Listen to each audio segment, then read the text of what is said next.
నమస్కారం ETV news కు స్వాగతం. ముందుగా ముఖ్యాంశాలు. మహిళల వన్డే ప్రపంచ కప్ విజేతగా భారత్. ఫైనల్లో దక్షిణాఫ్రికాపై ఘన విజయం. 47 ఏళ్ల నిరీక్షణకు తెరదీచిన హర్మన్ ప్రీత్ సేన. ప్రపంచ కప్ విజేతలకు అభినందనల వెల్లువ. చారిత్రాత్మక విజయం సాధించారన్న రాష్ట్రపతి, ప్రధాని. దేశవ్యాప్తంగా మిన్నంటిన సంబరాలు. ఎస్ఎల్బీసీ టన్నెల్లో నేటి నుంచి ఎయిర్బోర్న్ సర్వే. భూగర్భంలో పరిస్థితిని అధ్యయనం చేయనున్న నిపుణులు. స్వయంగా పర్యవేక్షించనున్న రేవంత్ ఉత్తమ్. జూబ్లీహిల్స్ ప్రచారంపై రేవంత్ రెడ్డి కీలక నిర్ణయాలు. 100 మంది ఓటర్లకు ఒక పార్టీ పర్యవేక్షకుడి నియామకం. ఇంటింటికి వెళ్లి ఓటు అడగాలని దిశానిర్దేశం. లండన్లో నేడు పలు సంస్థల ప్రతినిధులతో భేటీ కానున్న చంద్రబాబు. విశాఖ సిఐఐ సదస్సుకు అక్కడి పారిశ్రామికవేత్తలను ఆహ్వానించనున్న సీఎం. నకిలీ మద్యం కేసులో జోగి రమేష్కు ఈ నెల 13 వరకు జ్యుడిషియల్ కస్టడీ. రిమాండ్ రిపోర్టులో విస్తుపోయే విషయాలు వెల్లడించిన సిట్. దేశంలో నక్సల్స్ ప్రభావం మరింత తగ్గిందన్న కేంద్రం. 38 జిల్లాలకు పరిమితం చేశామని వెల్లడి. 4 ప్రాంతాల్లోనే కాస్త ఆందోళనకరం.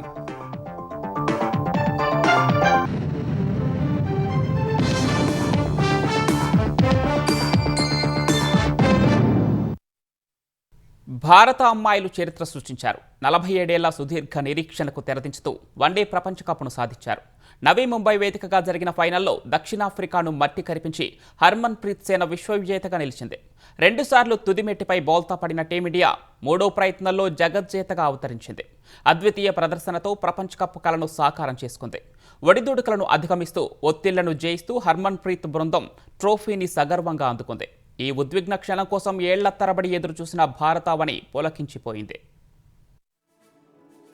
భారత మహిళల క్రికెట్లో సువర్ణాధ్యాయం లిఖితమైంది. భారత జట్టు చిరకాల స్వప్నం సాకారమైంది.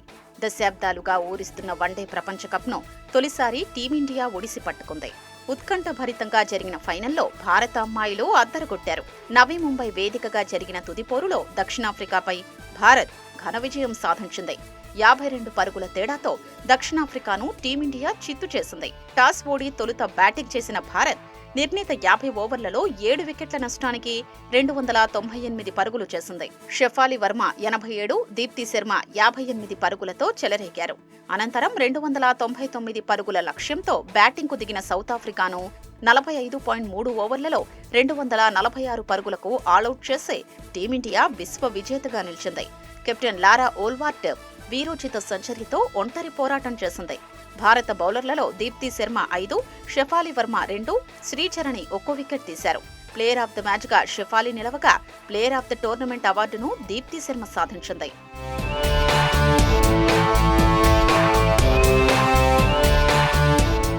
ఈ మ్యాచ్లో తొలుత బ్యాటింగ్ చేసిన భారత్కు ఓపెనర్లు స్మృతి మంథానా, షెఫాలి వర్మ ఆరంభం నుంచి నిలకడగా ఆడి జట్టుకు శుభారంభం అందించారు. 45 పరుగుల వ్యక్తిగత స్కోరు వద్ద మంథానా అవుట్ కావడంతో తొలి వికెట్కు 104 పరుగుల భాగస్వామ్యానికి తెరపడింది. తర్వాత జమీమాతో కలిసి ఇన్నింగ్స్ ను నడిపించిన షెఫాలి అర్ధశతకాన్ని సాధించింది. సెంచరీ దిశగా సాగుతున్న షెఫాలి 87 పరుగుల వ్యక్తిగత స్కోర్ వద్ద పెవిలియన్ చేరింది. కాసేపటికే 24 పరుగులు చేసిన జమీమా కూడా అవుట్ అయింది. ఈ దశలో దీప్తి, హర్మన్ ప్రీత్ కౌర్ జోడీ 4వ వికెట్కు 52 పరుగుల భాగస్వామ్యం నెలకొల్పారు. తర్వాత హర్మన్ ప్రీత్, అమన్జోత్ కౌర్ అవుట్ అయిన తర్వాత క్రీజ్లోకొచ్చిన వికెట్ కీపర్ రిచా ఘోష్ దూకుడుగా ఆడింది. వరుస సిక్సర్లు, 4లతో స్కోర్ బోర్డును పరుగులు పెట్టించింది. 6వ వికెట్కు దీప్తితో కలిసి 47 పరుగుల భాగస్వామ్యం నెలకొల్పిన రిచా 49వ ఓవర్లో పెవిలియన్ చేరింది.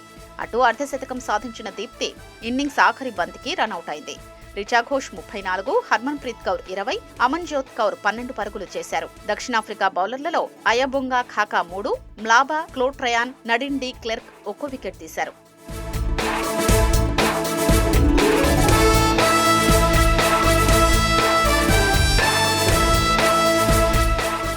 భారీ లక్ష్యంతో బ్యాటింగ్కు దిగిన దక్షిణాఫ్రికా తొలి వికెట్కు 51 పరుగులు చేసింది. తజ్మిన్తో కలిసి కెప్టెన్ లారా మంచి భాగస్వామ్యాన్ని నెలకొల్పింది. అయితే 10వ ఓవర్లో అమన్జోత్ కౌర్ అద్భుతమైన త్రోతో తజ్మిన్ రనౌట్గా వెనుదిరిగింది. అనంతరం వచ్చిన అన్నేకే బోష్ను తెలుగమ్మాయి శ్రీచరణి బోల్తా కొట్టించింది. దీంతో స్వల్ప తేడాతో 2 వికెట్లు కోల్పోవడంతో సఫారీ జట్టు ఒత్తిడిలోకెళ్లింది. అయితే సునే లూస్తో జట్టు కట్టిన ఓల్వార్ట్ ఇన్నింగ్స్ ను ముందుకు నడిపించింది.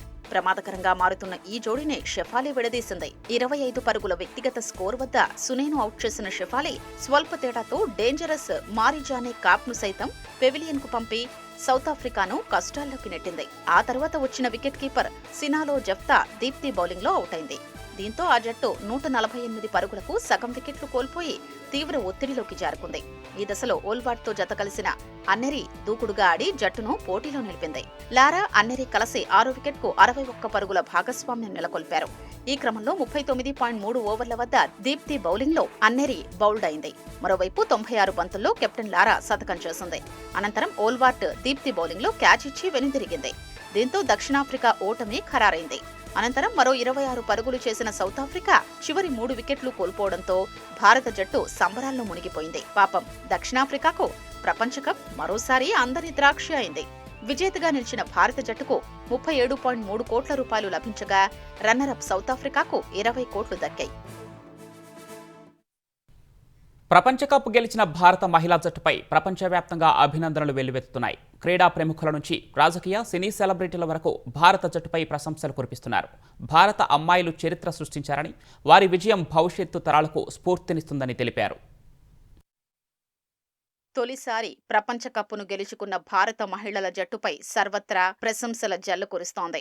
రాష్ట్రపతి నుంచి క్రీడా ప్రముఖుల వరకు హర్మన్ ప్రీత్ బృందంపై పొగడ్తల వర్షం కురిపిస్తున్నారు. విశ్వ విజేతగా నిలిచిన భారత జట్టుకు అభినందనలు తెలిపిన రాష్ట్రపతి ద్రౌపది ముర్ము భారత అమ్మాయిలు చరిత్ర సృష్టించారని ఎక్స్ వేదికగా కొనియాడారు. వారి అసమాన ప్రతిభ, అద్వితీయ ప్రదర్శనకు తగిన ఫలితం లభించిందన్నారు. ఈ గెలుపు మహిళల క్రికెట్ను మరింత ఉన్నత స్థాయికి తీసుకెళ్తుందన్నారు. ఫైనల్లో గొప్ప నైపుణ్యం, ఆత్మవిశ్వాసంతో ప్రదర్శన చేశారన్న ప్రధాని నరేంద్ర మోదీ టోర్నీ ఆశాంతం ఆటగాళ్లు అసాధారణ సమిష్టి కృషి, పట్టుదలను ప్రదర్శించారని మెచ్చుకున్నారు. ఈ చారిత్రాత్మక విజయం భవిష్యత్తు ఛాంపియన్లకు స్ఫూర్తిగా నిలుస్తుందన్నారు. భారత జట్టుకు శుభాకాంక్షలు తెలిపిన కేంద్ర హోంమంత్రి అమిత్ షా ఈ విజయం లక్షలాది మంది అమ్మాయిలకు స్ఫూర్తిదాయక మార్గాన్ని సుగమం చేస్తుందన్నారు.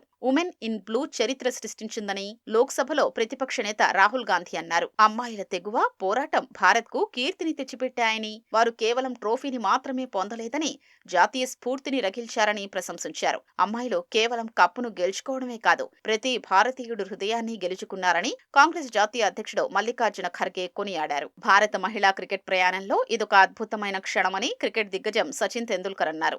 దేశంలోని యువతులకు ఈ విజయం ప్రేరణగా నిలుస్తుందన్నారు. నిర్భయంగా, నమ్మకంతో ఆడిన ఆట ప్రతి భారతీయుణ్ణి గర్వపడేలా చేసిందని స్టార్ ఆటగాడు విరాట్ కోహ్లీ అన్నాడు. ప్రశంసలకు వారంతా పూర్తి అర్హులని, ఈ విజయం రాబోయే తరాలకు స్ఫూర్తిదాయకంగా నిలుస్తుందన్నారు. 2 దశాబ్దాల కలను హర్మన్ ప్రీత్ బృందం నిజం చేసిందని భారత మహిళా క్రికెట్ దిగ్గజం మిథాలీ రాజ్ అన్నారు. చారిత్రాత్మక విజయం సాధించిన భారత జట్టుకు ఐసీసీ చైర్మన్ జైషా అభినందనలు తెలిపారు. భారత మహిళల క్రికెట్ ప్రయాణం అద్భుతంగా సాగుతోందన్నారు. విజేతగా నిలిచిన భారత జట్టుకు గూగుల్ సీఈఓ సుందర్ పిచాయ్ అభినందనలు తెలిపారు. హర్మన్ బృందం భారత మహిళా క్రికెట్లో సరికొత్త అధ్యాయాన్ని లిఖించిందని మైక్రోసాఫ్ట్ సత్య నాదెళ్ల కొనియాడారు. మ్యాచ్ను ఆస్ట్రేలియాలో సిరీస్ ఆడుతున్న భారత పురుషుల జట్టు చాలా ఆసక్తికరంగా వీక్షించింది. కోచ్ గౌతమ్ గంభీర్, పేసర్ బుమ్రా, రింకు సింగ్ తదితరులు మ్యాచ్ చూస్తున్న దృశ్యాన్ని బీసీసీఐ పంచుకుంది. మహిళల క్రికెట్ ప్రపంచ కప్ విజయంలో భారత జట్టు చరిత్ర సృష్టించిందని ముఖ్యమంత్రి చంద్రబాబు అభినందించారు. భారత మహిళా క్రికెట్ జట్టు ప్రపంచ కప్ గెలిచి దేశం గర్వపడేలా చేసిందని సీఎం కొనియాడారు. ఛాంపియన్లందరికీ హృదయపూర్వక అభినందనలని ఎక్స్ వేదికగా పేర్కొన్నారు. ప్రపంచ కప్ గెలిచిన మహిళా జట్టుకు ముఖ్యమంత్రి రేవంత్ రెడ్డి అభినందనలు తెలిపారు. ఈ గెలుపుతో దశాబ్దాల కల నెరవేరిందని, క్రీడాకారుల పోరాట పటిమ రాబోయే క్రీడాకారులకు స్ఫూర్తినిస్తుందని అన్నారు. భారత మహిళా క్రికెట్లో ఈ గెలుపు చారిత్రాత్మకమని ఏపీ ఉప ముఖ్యమంత్రి పవన్ కళ్యాణ్ అన్నారు. జట్టు కృషి ప్రదర్శించి 140 కోట్ల మంది భారతీయుల్ని గర్వపడేలా చేశారని తెలిపారు. మహిళల క్రికెట్ ప్రపంచ కప్ విజయం భారత క్రీడా చరిత్రలో సువర్ణాక్షరాలతో నిలిచిపోతుందని మంత్రి లోకేష్ కొనియాడారు. ఏపీకి చెందిన శ్రీచరణి రానున్న రోజుల్లో ఉన్నత శిఖరాలకు చేరుకుంటుందని ఆకాంక్షించారు. వన్డే ప్రపంచ కప్ను భారత మహిళల జట్టు తొలిసారి గెలుచుకోవడంతో దేశవ్యాప్తంగా సంబరాలంబరాన్నంటాయి. బాణసంచా కాల్చుతూ మిఠాయిలు పంచుకుంటూ అభిమానులు పెద్ద ఎత్తున సంబరాలు చేసుకున్నారు. జాతీయ జెండాలు పట్టుకుని రోడ్లపైకి వచ్చిన ప్రజలు భారత మాతాకి జై అంటూ నినాదాలు చేశారు. ఢిల్లీ, ముంబై, బెంగళూరు, చెన్నై సహా దేశవ్యాప్తంగా అనేక ప్రాంతాల్లో ప్రజలు సంబరాలు చేసుకున్నారు. భారత మహిళా క్రికెటర్ల ఫోటోలను పట్టుకొని జై భారత్ అంటూ నినాదాలు చేశారు. కార్లు, బైక్లతో ర్యాలీ చేస్తూ బాణాసంచా కాల్చారు. కొన్ని చోట్ల ప్రజలు ఆనందంతో నృత్యాలు చేస్తూ భారత జట్టుకు అభినందనలు తెలిపారు. అటు జట్టు సభ్యుల నివాసాల వద్ద పెద్ద ఎత్తున సంబరాలు జరిగాయి. ఆటగాళ్ల కుటుంబ సభ్యులు బాణాసంచా కాల్చుతూ మిఠాయిలు పంచుకుంటూ వేడుకలు చేసుకున్నారు.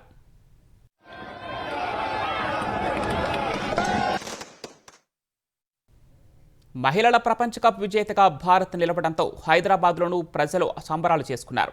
జాతీయ జెండాలు పట్టుకుని రోడ్లపైకి వచ్చిన ప్రజలు భారత్ మాతాకి జై అంటూ నినాదాలు చేశారు. సెక్రటేరియట్ వద్ద బాణాసంచా పేల్చుతూ సందడిగా గడిపారు. ఆనందంతో నృత్యాలు చేస్తూ భారత జట్టుకు అభినందనలు తెలిపారు. భారత్ మ్యాచ్ గెలిచాక విజయవాడలోనూ సంబరాలు చేసుకున్నారు. అనంతపురంలో టవర్ క్లాక్ వద్దకు క్రికెట్ అభిమానులు పెద్ద ఎత్తున చేరుకుని టపాసులు పేలుస్తూ కేరింతలు కొట్టారు. భారత మహిళా జట్టు చరిత్రను సృష్టించిందంటూ ఆనందం వ్యక్తం చేశారు. వన్డే ప్రపంచ కప్ గెలిచిన భారత మహిళల జట్టుకు బీసీసీఐ భారీ నజరానా ప్రకటించింది. విజేతగా నిలిచిన భారత జట్టుకు 51 కోట్ల రూపాయల నగదు బహుమతిని అందించనున్నట్లు వెల్లడించింది. ఈ మేరకు బీసీసీఐ కార్యదర్శి దేవజిత్ సైకియా ప్రకటన చేశారు. ఈ మొత్తాన్ని ఆటగాళ్లతో పాటు కోచింగ్ స్టాఫ్, సహాయక సిబ్బందికి అందించనున్నట్లు వెల్లడించారు. హర్మన్ ప్రీత్ ట్రోఫీనే కాదు, భారతీయులందరి హృదయాలను గెలుచుకున్నారని వ్యాఖ్యానించారు. వారంతా తదుపరి తరం మహిళా క్రికెటర్లకు మార్గం సుగమం చేశారని కొనియాడారు. 1983లో దిగ్గజ ఆటగాడు కపిల్ దేవ్ తొలి ప్రపంచ కప్ గెలుచుకోవడం ద్వారా భారత క్రికెట్లో కొత్త శకానికి నాంది పలికాడని, ఇప్పుడు మహిళా క్రికెట్లోనూ సరికొత్త అధ్యాయానికి తెరలేసిందన్నారు. ఎస్ఎల్బీసీ సొరంగం పనుల పునరుద్ధరణ కోసం హెలీపోర్న్ విద్యుదయస్కాంత సర్వే నేడు ప్రారంభం కానుంది. సొరంగం తవ్వాల్సిన మిగిలిన 9.8 కిలోమీటర్ల మార్గంలో ఈ సర్వే చేపట్టనున్నారు. ముఖ్యమంత్రి రేవంత్ రెడ్డి, నీటిపారుదల శాఖ మంత్రి ఉత్తమ్ కుమార్ రెడ్డి సర్వేను ప్రత్యక్షంగా పరిశీలించనున్నారు. సర్వే ఆధారంగా సొరంగం తవ్వకం పనులను ఏ విధానంలో కొనసాగించాలన్న విషయమై నిపుణులు నిర్ణయానికి రానున్నారు. వాటికి అనుగుణంగా ఎస్ఎల్బీసీ సొరంగం పనులు కొనసాగిస్తారు. ఎస్ఎల్బీసీ సొరంగం పనుల పునరుద్ధరణ కోసం నేడు హెలీబోర్న్ ఎలక్ట్రోమాగ్నెటిక్ సర్వే ప్రారంభం కానుంది. సొరంగం తవ్వాల్సిన మిగిలిన 9.8 కిలోమీటర్ల మార్గంలో ఈ సర్వే చేపట్టనున్నారు. ఫిబ్రవరి నెలలో జరిగిన ప్రమాదం నేపథ్యంలో భూగర్భంలో ఉన్న పరిస్థితుల్ని అధ్యయనం చేసేందుకు ఈ సర్వే చేపట్టనున్నారు. జాతీయ భూభౌతిక పరిశోధనా సంస్థ ఎన్జీఆర్ఐ ఆధ్వర్యంలో ఈ సర్వే నిర్వహించనున్నారు.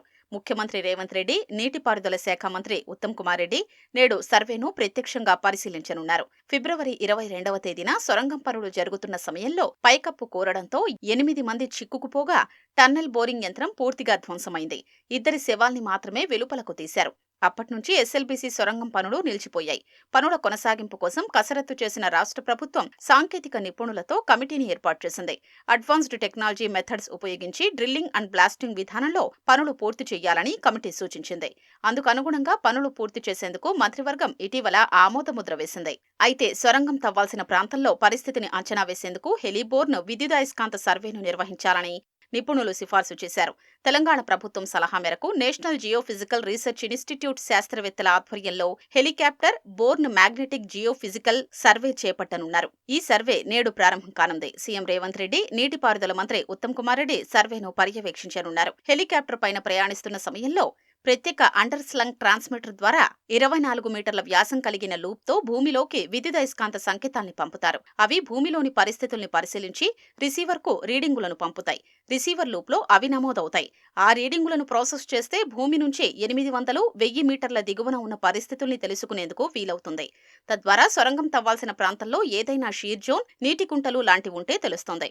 వాటి ఆధారంగా సొరంగం తవ్వకం పనుల్ని ఏ విధానంలో కొనసాగించాలన్న విషయమై నిపుణులు నిర్ణయానికి వస్తారు. వాటికనుగుణంగా ఎస్ఎల్బీసీ సొరంగం పనులు కొనసాగిస్తారు.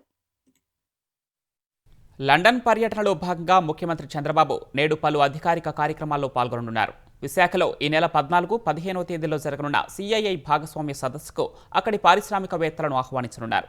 సతీమణి భువనేశ్వర్తో కలిసి లండన్ చేరుకున్న ముఖ్యమంత్రికి ప్రవాసాంధ్రులు, తెలుగుదేశం శ్రేణులు ఘనస్వాగతం పలికాయి. లండన్ పర్యటనలో భాగంగా చంద్రబాబు నేడు వివిధ పరిశ్రమలు, సంస్థలకు చెందిన ప్రతినిధుల్ని కలవనున్నారు. Octopus Energy group director Chris Fitzgerald, హిందూజాకు చెందిన వివిధ సంస్థల చైర్మన్లు అశోక్ హిందూజా, ప్రకాష్ హిందూజా, షోమ్ హిందూజాతో సీఎం భేటీ కానున్నారు. Rolls Royce group chief transformation officer Nikki Grady Smith, SRAM and MRAM సంస్థ chairman Sailesh Hiranandani, Samco holdings chairman Sampath Kumar, ఆ సంస్థ సీఈఓ, డైరెక్టర్లు వైద్యనాథన్, అశ్విని సంపత్ కుమార్తో పాటు కొసరాజు గిరిబాబు వంటి వారితో ముఖ్యమంత్రి వరుస సమావేశాల్లో పాల్గొనున్నారు. వివిధ సంస్థల ప్రతినిధులతో వరుస సమావేశాలు ముగిశాక పారిశ్రామికవేత్తలతో సీఐఏ నేతృత్వంలో జరగనున్న రౌండ్ టేబుల్ సమావేశంలో ముఖ్యమంత్రి పాల్గొంటారు. ఈ రౌండ్ టేబుల్ సమావేశంలో British health tech industry, AI policy lab, Arup, Athenian tech, Fidotech, PG paper company, national graphene institute, Warwick manufacturing సంస్థలకు చెందిన ప్రతినిధులు పాల్గొంటారు. లండన్లోని ఇండియన్ హై కమిషనర్ దొరైస్వామితో సీఎం సమావేశం కానున్నారు. ఏపీలో పెట్టుబడులు ఏ రంగాల్లో ఏ రకాల పరిశ్రమలు ఏర్పాటవుతున్నాయనే అంశాన్ని దొరైస్వామితో జరపనున్న భేటీలో చంద్రబాబు వివరించనున్నారు. అంతకుముందు విమానాశ్రయంలో చంద్రబాబు దంపతులకు తెలుగు కుటుంబాలు ఘన స్వాగతం పలికాయి. రేపు NTR trust managing trustee, Heritage Foods MD Nara భువనేశ్వరికి ఇన్స్టిట్యూట్ ఆఫ్ డైరెక్టర్స్ సంస్థ 2 అవార్డులు అందించనుంది. డిస్టింగ్విష్డ్ ఫెలోషిప్ 2025 అవార్డు ఇవ్వనుంది. అలాగే హెరిటేజ్ ఫుడ్స్ కు ఎక్సలెన్స్ ఇన్ కార్పొరేట్ గవర్నెన్స్ విభాగంలో లభించిన గోల్డెన్ పీకాక్ అవార్డును భువనేశ్వరి అందుకోనున్నారు. ప్రజాసేవ, సామాజిక ప్రభావం అంశాల్లో కీలకంగా పనిచేసినందుకు డిస్టింగ్విష్డ్ ఫెలోషిప్ అవార్డును అందించనున్నారు. నకిలీ మద్యం కేసులో జోగి రమేష్, ఆయన సోదరుడు జోగి రాముకు ఈ నెల 13 వరకు విజయవాడ కోర్టు రిమాండ్ విధించింది. నకిలీ మద్యం తయారీతో జోగి రమేష్, జోగి రాము తీవ్ర ఆర్థిక నేరానికి పాల్పడ్డారని సిట్ అధికారులు కోర్టుకు నివేదించారు. నకిలీ మద్యం తయారీ ద్వారా కొల్లగొట్టిన సొత్తు ఎక్కడికి చేర్చారనే దానిపై జోగి సోదరులను లోతుగా విచారించాల్సి ఉందని, అయితే వారు విచారణకు సహకరించడం లేదని కోర్టుకు వివరించారు. ప్రధాన నిందితులు జనార్దన్ రావు జోగి రమేష్కు 2-3 నెలలకోసారి 3 నుండి 5 లక్షల రూపాయల వరకు చెల్లించారని ఆధారాలతో సహా కోర్టు ముందుంచారు. మరిన్ని ఆధారాల సేకరణ కోసం కస్టడీకి తీసుకోవాల్సి ఉందని రిమాండ్ రిపోర్టులో వెల్లడించారు. నకిలీ మద్యం కేసులో జోగి రమేష్, రాములను అరెస్టు చేసిన ఎక్సైజ్ సిట్ అధికారులు ఇద్దరినీ ఆదివారం రాత్రి 11 గంటలకు విజయవాడ ఎక్సైజ్ కోర్టులో హాజరుపరిచారు. ఇప్పటి వరకు దర్యాప్తులో తేలిన అంశాలు, జనార్దన్ రావు, జోగి రమేష్ మధ్య సంబంధాలు, ఈ కేసులో వీరి ప్రమేయం, పాత్ర, కూటమి ప్రభుత్వంపై దుష్ప్రచారం చేయడమే లక్ష్యంగా ములకల చెరువులో జనార్దన్ రావుతో నకిలీ మద్యం తయారీ కేంద్రం ఏర్పాటు చేయించడం, దానిపై దాడికి ముందు కుట్ర ప్రకారం జనార్దన్ రావును ఆఫ్రికాకు పంపేయడం తదితర అంశాలన్నింటినీ వివరిస్తూ కోర్టుకు రిమాండ్ రిపోర్టు సమర్పించారు. నకిలీ మద్యం దందా వల్ల ప్రభుత్వ ఖజానాకు 9 కోట్ల రూపాయల నష్టం వాటిల్లినట్లు గుర్తించామని, దీనిపై ఇంకా లోతుగా దర్యాప్తు చేస్తున్నామని రిమాండ్ రిపోర్టులో ప్రస్తావించారు.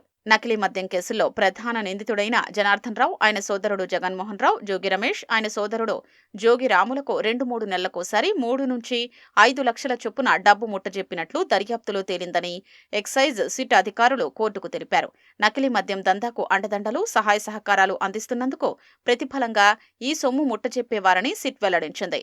రమేష్ ఆదేశాల మేరకు వైసీపీ హయాంలో 2022 జూన్లో జనార్దన్ రావు తన బ్యాంకు ఖాతా నుంచి 8 లక్షలు విత్డ్రా చేసి అందులో 4 లక్షలు, మరో సందర్భంలో 9 లక్షలు విత్డ్రా చేసి అందులో 5 లక్షల రూపాయల్ని ఇబ్రాహీంపట్నంలోని ఫెర్రీ ఘాట్ వద్ద జోగి రాముకు ముట్టజెప్పినట్లు సిట్ గుర్తించింది.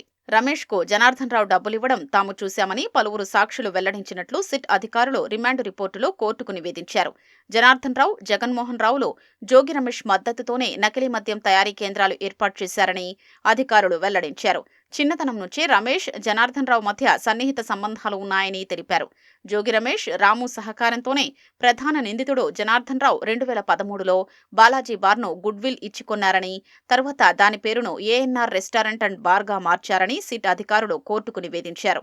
2017లో ఇబ్రాహీంపట్నం బార్ యజమానులంతా సిండికేట్గా ఏర్పడ్డారు. అందులో జోగి రమేష్, రాములు కీలకమని, 2019 ఎన్నికలు జరిగే వరకు ఈ సిండికేట్ కొనసాగిందని సిట్ తెలిపింది. తర్వాత 2023 నుంచి జనార్దన్ రావు, జోగి రమేష్, రాము సహకారంతో నకిలీ మద్యం తయారీ మొదలుపెట్టారని, గతేడాది ఎన్నికల అనంతరం కూటమి ప్రభుత్వం ఏర్పాటు కావడం, నిఘా పెరగడంతో నకిలీ మద్యం తయారీని జనార్దన్ రావు ఆపేశారని సిట్ వెల్లడించింది. జోగి రమేష్, రాము తీవ్ర ఆర్థిక నేరానికి పాల్పడ్డారని సిట్ అధికారులు కోర్టుకు నివేదించారు. ఈ కేసులో దర్యాప్తు కొనసాగుతోందని, కొల్లగొట్టిన సొత్తు ఎక్కడికి చేర్చారు తదితర అంశాలపై జోగి సోదరులను లోతుగా విచారించాల్సి ఉందని తెలిపారు. వారు విచారణకు సహకరించడం లేదని కోర్టుకు వివరించారు. రాజకీయంగా పలుకుబడి గల వ్యక్తులైన వీరు సాక్షుల్ని ప్రభావితం చేసే ప్రమాదముందని, ఆధారాలు ధ్వంసం చేయొచ్చని, అందుకే వారిని కస్టడీకి తీసుకోవాల్సి ఉందని రిమాండ్ రిపోర్టులో స్పష్టం చేశారు.